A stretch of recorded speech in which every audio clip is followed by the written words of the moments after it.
యేసు నామములో నోటును బంధిస్తున్నాను చెప్పారు. ఎవరైనా మీతో విరోధంగా ఉన్నారా? ఏదైనా సమస్యలో ఉన్నారా? లెక్చరర్, టీచర్స్, ఎవరి నుంచి మీరు ప్రాబ్లం ఫేస్ చేస్తున్నారు? యేసు నామములో నేను బంధిస్తున్నాను చెప్పండి. వెంటనే ఆగిపోద్ది, అలాగా ఆగిపోద్ది. హల్లెలూయా. దేవుడు మనకి అటు శక్తినిచ్చాడు. ఈ లోకంలో ఉన్నవాడి కంటే మనలో ఉన్నవాడు శక్తిమంతుడు. అయితే ఇటువంటి కార్యాలు ఎప్పుడు జరుగుతాయి? దుర్మార్గమైన పనులు చేస్తూ లోకానుసారంగా దేవునికి అసహ్యంగా బ్రతికి యేసు నామాన్ని ఉపయోగిస్తే ఎట్టి పరిస్థితిలో జరగదు. నీతి, న్యాయం, పరిశుద్ధత కలిగి మనం ఎప్పుడైతే ఒక మాట చెప్తామో దేవుడు భూలోకాన్ని తల్లకిందలు చేస్తాడండి. కనుక మీరందరూ పరిశుద్ధత కలిగి ఇట్టి గొప్ప కార్యాలు దేవుడు మనకిచ్చిన శక్తిని బట్టి మనం ఉపయోగించాలి. ఎవరినైనా సరే శాసించగలిగే శక్తిని దేవుడు మనకిచ్చాడు. హల్లెలూయా. ఆరాధనకు వెళ్దామండి. 2 చేతులు పైకి దేవుని స్తుతిద్దాం. ప్రభా, నీతి, యథార్థత, పరిశుద్ధత కాపాడుకుని ఇటు గొప్ప కార్యాలు మేము చేయడానికి నీ ద్వారా నీ నామానికి మహిమార్థం ప్రతి ఒక్కరు ఆరాధనలో ఎక్కిపిద్దామని.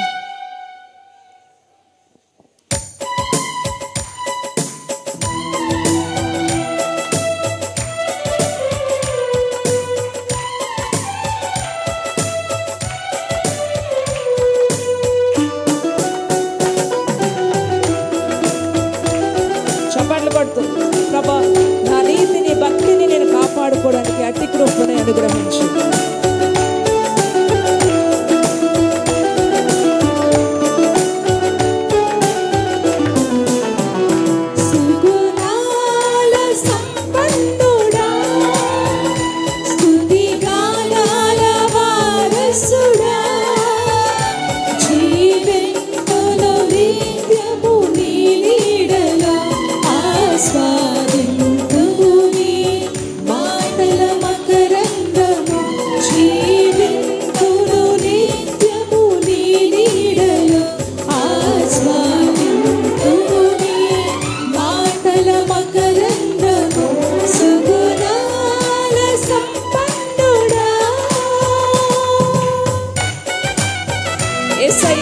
జీవించగానే నా బ్రతుకు ఒకప్పుడు బ్రతుకులాగా నేను జీవించలేదు. యేసయ్యతో జీవించిన ప్రతి బ్రతుకు కూడా యేసయ్యలాగా మార్చబడుతుంది.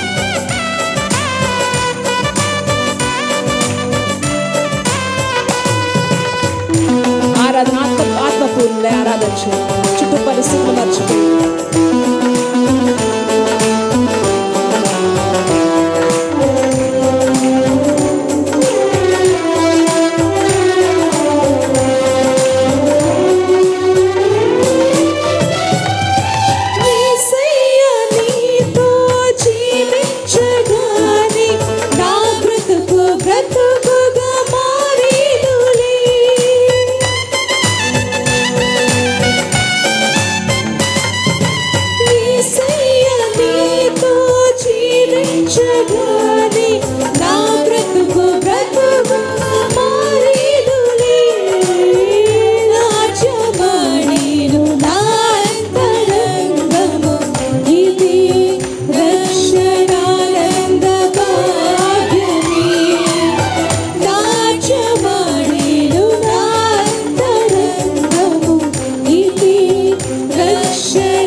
వెన్నంటగానే ఆజ్ఞల మార్గము కనిపించు. నువ్వు నన్ను నడిపించగలవు.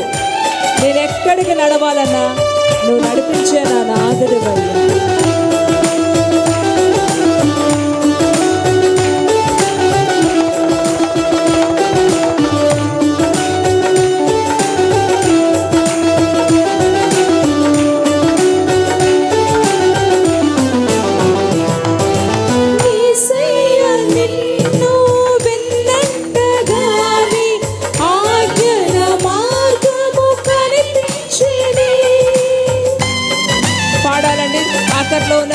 సిస్టర్స్ పాడాలి అందరూ.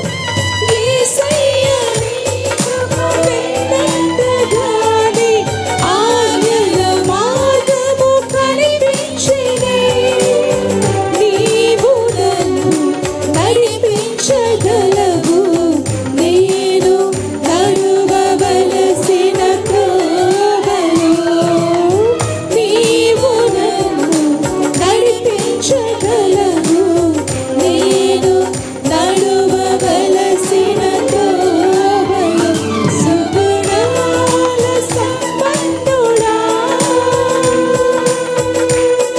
యేసయ్య నీ కృప తలంచగానే నా శ్రమ శ్రమలాగానే అనిపించలేదయ్యా. నువ్వు నాకు ఇచ్చే మహిమ ఎదుట ఈ నిందలు, ఈ బాధలు, ఈ అవమానాలు ఎన్నదగినవి కాదని అపోజిట్ పౌలు ఎంత చక్కని మాట మాట్లాడుతున్నాడు. మనం చెప్పగలవారమై ఉండాలి. అయ్యా నువ్వు నాకు ఇచ్చిన ఈ మహిమ ముందు నేను పడుతున్న కష్టం పెద్ద కష్టమే కాదయ్యా.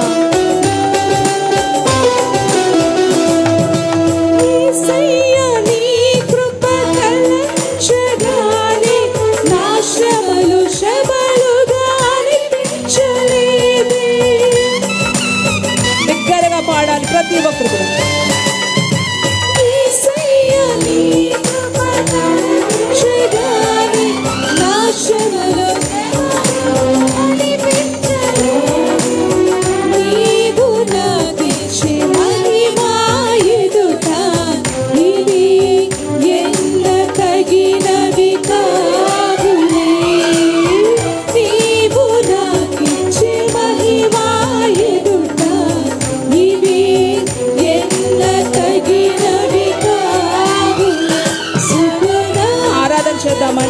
హల్లెలూయా చెప్దాం. హల్లెలూయా చెప్పినప్పుడు ప్రతి ఒక్కరు స్తుతి గానాల వారసుడా ఆరాధనకు సిద్ధపడండి. హల్లెలూయా అనేటప్పుడు రెండు చేతులు పైకెత్తాలి. ప్రతి నోరు బిగ్గరగా హల్లెలూయా చెప్పాలి. సిద్ధపడతారు ప్రతి ఒక్కరు కూడా.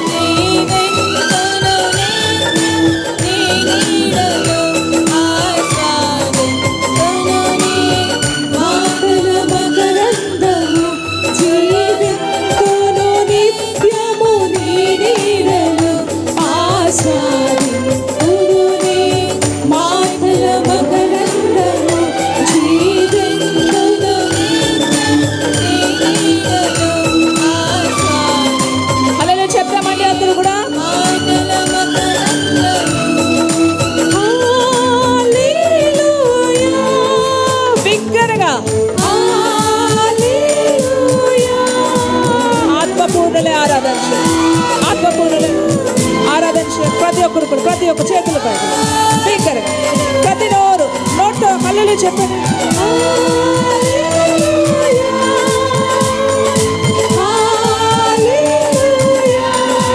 ఆత్మతో ఆత్మతో ఆత్మతో చూడండి. మీ స్వరము దేవునికి వినబడుతుందా? దేవునికి దగ్గరికి వెళ్తుందా?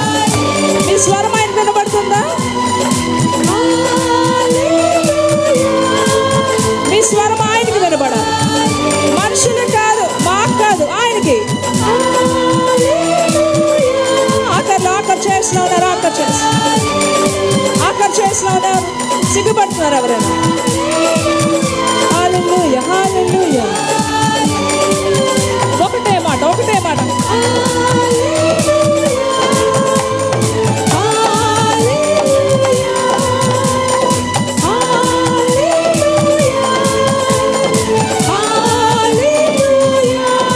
నాట్ స్టాప్ గా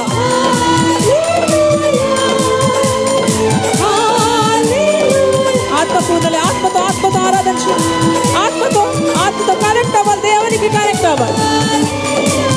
జీవం కలిగిన దేవుని ఆరాధన చేస్తుంది. ఎవరి నామంలో నేనున్నానా? ఇక్కడ ఎవరి నామంలో నువ్వు నిల్చున్నావో ఆ జీవం కలిగిన దేవుణ్ణి ఆరాధించడానికి ఎట్టి కృపని ఆయన నీకు అనుగ్రహించాడు. అయ్యా ప్రతి ఒక్కరిని పరిశుద్ధాత్మతో నింపండి. ఇంకా దినములు కొద్దిగా ఉన్నాయి, కొద్ది దినములు మాత్రమే ఉన్నాయి. ఆది దినములు ప్రతి ఒక్కరి మీద మీ అభిషేకం, మీ ఆత్మను కృపరిస్తానన్నారు ప్రభు. యవనస్తుల మీద, వృద్ధుల మీద, పసివారి మీద, ప్రతి ఒక్కరి మీద మీ ఆత్మను కృపరించి ఈ శ్రమల్లో నిల్చోడానికి మీ కృపను అనుగ్రహించండి.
ఎవరి సన్నిధిలో నేను నిలబడ్డాను, ఎవరి సన్నిధిలో మీరుండి ఆరాధన చేస్తున్నారో ఆ దేవుడు ఎటువంటి శక్తిమంతుడో మీరు ఒకసారి గుర్తు ఎరిగి ఆరాధన చేయాలి.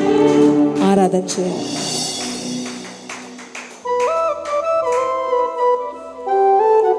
మోకాళ్ళ మీదకి వెళ్దామండి.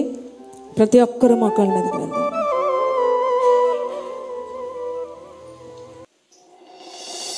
మీ మీద చెడ్డ మాటలు పలికినప్పుడు బైబిల్లో దేవుని మాటలన్నీ కూడా కొన్ని మాటలు చాలా కష్టంగా ఉంటాయి. నీతిమంతులకి చాలా కష్టంగా ఉంటాయి. మీ మీద చెడ్డ మాటలు మాట్లాడినప్పుడు మీరు ధన్యులు అట.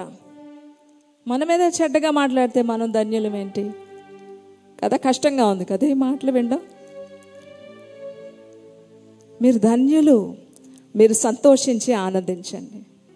పరలోకంలో మీ ఫలము అధికమవుతుంది. కానీ ఫస్ట్ ఈ మాటలు ఎవరు పడతారు కదండి? ఫస్ట్ ఇవి ఎవరు పడతారు అని అనుకుంటాం మనం. ఇలాగే ఒక అందమైన కుటుంబం, భార్యాభర్తలు, 2 పిల్లలు. ఆ భార్యకి అనారోగ్యం ఉన్నా సరే ఆ ఇంట్లో ఆరోగ్యకరమైన ఆ వాతావరణం కల్పించడానికి చాలా ప్రయత్నాలు చేసేదట ఆ భార్య. అంటే ఈ అనారోగ్యం కారణంగా నా కుటుంబం బాధపడకూడదు, నా భర్త నా పిల్లలు హ్యాపీగా ఉండాలి అని చెప్పి మంచి వాతావరణం, ఆరోగ్యకరమైన వాతావరణం తనే సృష్టిస్తూ ఉండేదట. ఒకరోజు ఏమైందంటే తన భార్య పట్ల అతనికి నమ్మకం ఉండట్లేదని ఒక గాలి వార్త ఎవరో సృష్టించారు. ఈ గాలి వార్త అతి త్వరలోనే స్ప్రెడ్ అయిపోయిందండి. మంచి మాటలు అంత బేగా వెళ్ళవు కదండి. ఒక మంచి మాట చెప్పామని ఎంత బేగా వెళ్దు. ఇలాంటి గాలి వార్త వెళ్ళిపోయింది. తన భార్య పట్ల అతనికి నమ్మకం ఉండట్లేదు అనేది ఎవరో ఒకరు గాలి వార్త సృష్టించారు. ఈ వార్త ఊరంతా తెలిసిపోయి ఆఖరికి ఈ అనారోగ్యంతో ఒకవైపు బాధపడుతున్న ఈ భార్య చెవుట్లో కూడా పడింది. అందరు గుసగుసలాడుకోవడం, ఆమె భార్య మీదట ఆయనకి నమ్మకం లేదట అనే వార్త అందరికీ గుసగుసలాడుకుంటున్నారు. ఈమెకు కూడా వెళ్ళిపోయింది. ఈమెకి ఇంకా అది ఈ అనారోగ్యంతో పాటు ఈ భయంకరమైన ఈ యొక్క అవమానం, ఈ నిందన భరించడం ఆమె తట్టుకోలేకపోయింది. ఒకరోజు ఏం చేసిందంటే,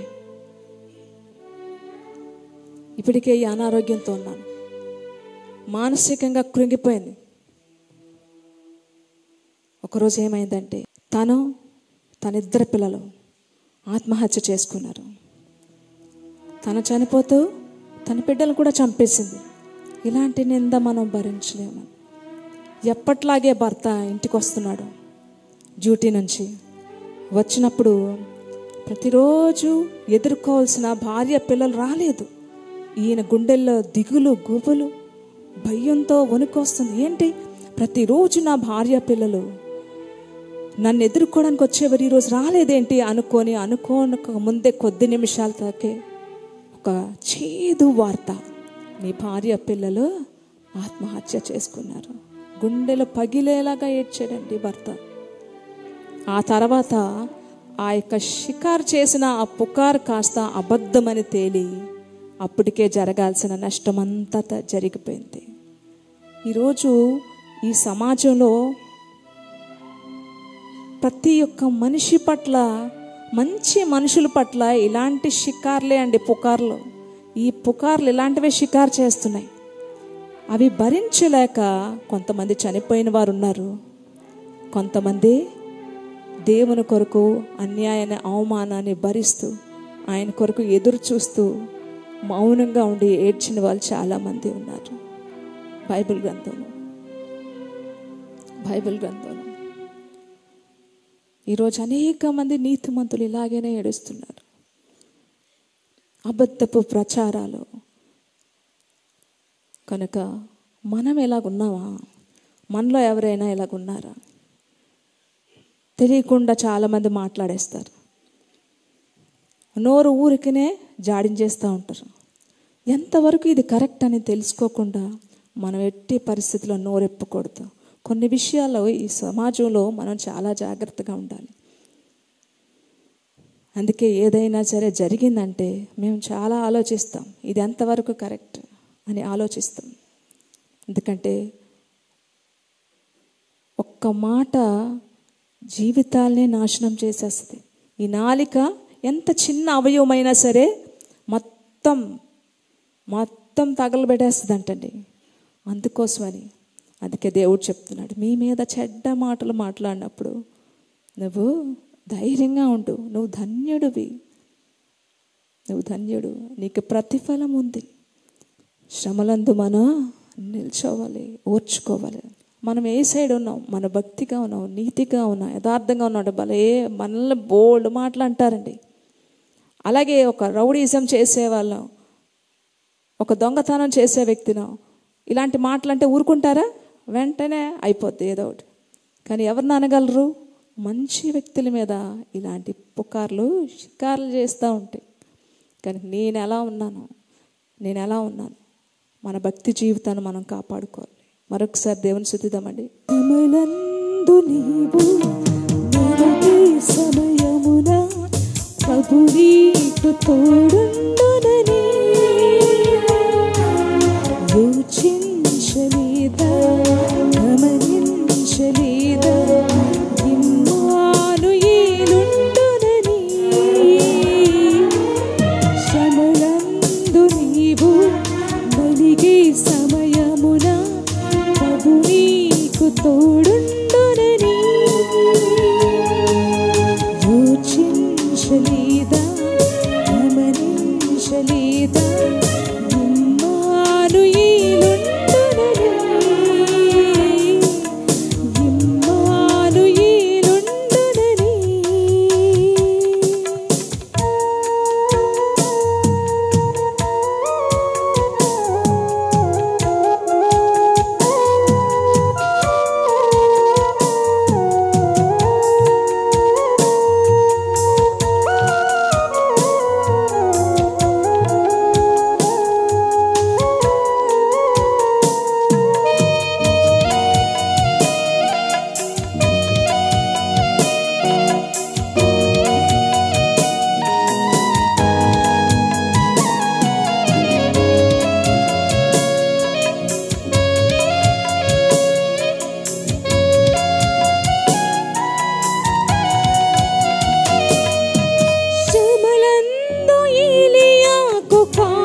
ఈనాడు నీకు జీవాహారముతో నీ ఆకలి తీర్చుటలేదా?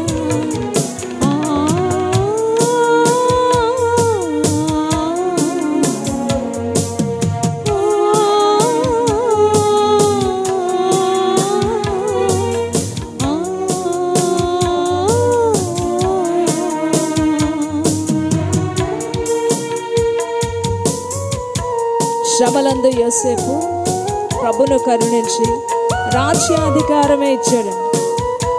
ఎక్కడ పడేశారు? గోతిలో పడేశారు. ఆ గోతిలోంచి ఏడుస్తున్నాడు, అయ్యా నేనేం తప్పు చేశాను? నా అన్నలకు నేనేం తప్పు చేశాను? ఎందుకు నాకు ఈ శిక్ష?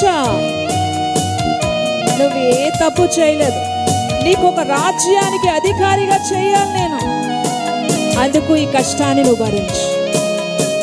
ఈరోజు అదే దేవుడు ఈరోజు నీతో కూడా మాట్లాడు.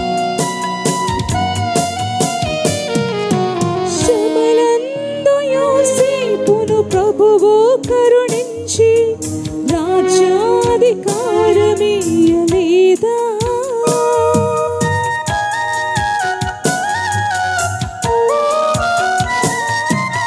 శ్రమలందు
నచ్చని కుటుంబం, ఒక్క చిన్న పుకారు కుటుంబాన్ని నాశనం చేసింది.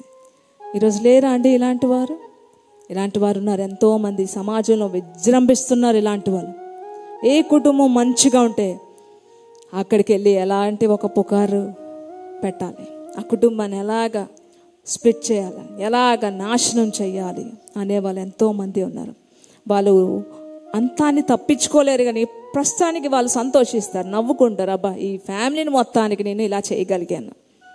కానీ ఇలాంటి పరిస్థితులు ఎప్పుడు మన దగ్గరికి రానివ్వకూడదండి, మన దగ్గర రానివ్వకూడదు. అబద్ధాలు, అన్యాయాలు, అవమానాలు ఇవన్నీ నువ్వు నీతిగా ఉండి భరిస్తున్నావా? యోసేపు ఏడుస్తున్నాడు. నేనేం తప్పు చేశాను? ఒక దగ్గర అంటాడు, నేనేమి చేసి తిని అని ఉంటుంది వాక్యంలో. యోసేపు అంటాడు, నేనేమో చేసి తిని, నా అన్నదమ్ములకి నేనేమి చేసి తిని అంటాడు. అక్కడ ఆ మాట ఎంత ఏడుపు వస్తుందంటే, నేనేం చేసి తిని అంటాడు. నేనేం తప్పు చేశాను నా అన్నదమ్ములకి? ఏదైనా ఒక్క తప్పు చేశానా? శ్రమలందు నీవు నలిగే సమయమున అపు నీకు తోడుండునని యోచించలేదా, గమనించలేదా,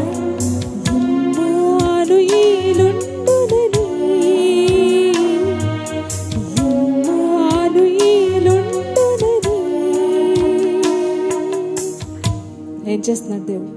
అయ్యో యోసేపు, నువ్వేం తప్పు చేయలేదయ్యా, నువ్వేం తప్పు చేయలేదు. మీ అన్నలకి తెలుసు, నాకు తెలుసు, నీకు తెలుసు.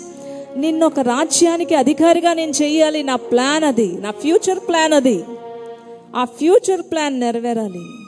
కొంచెం ఓర్చుకోవయ్యా యోసేపు, కొంచెం ఓర్చుకో. ఏడుస్తున్నాడు, జైల్లో ఉండి ఏడుస్తున్నాడు. ఇద్దరికీ చెప్పాడు, మీరు వెళ్ళేటప్పుడు ఒక్కసారి రాజుగారికి నా కోసం గుర్తు చేయరా?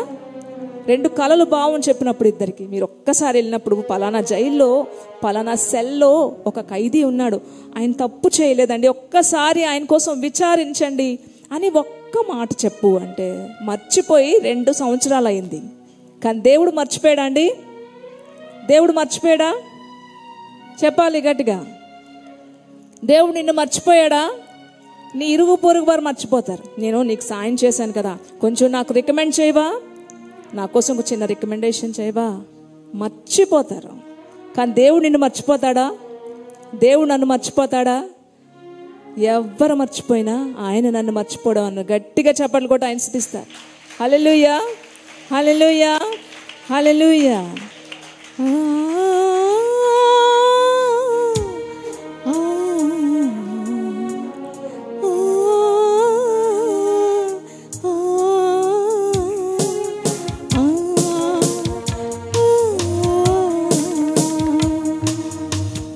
యోసేపును మర్చిపోలేదు.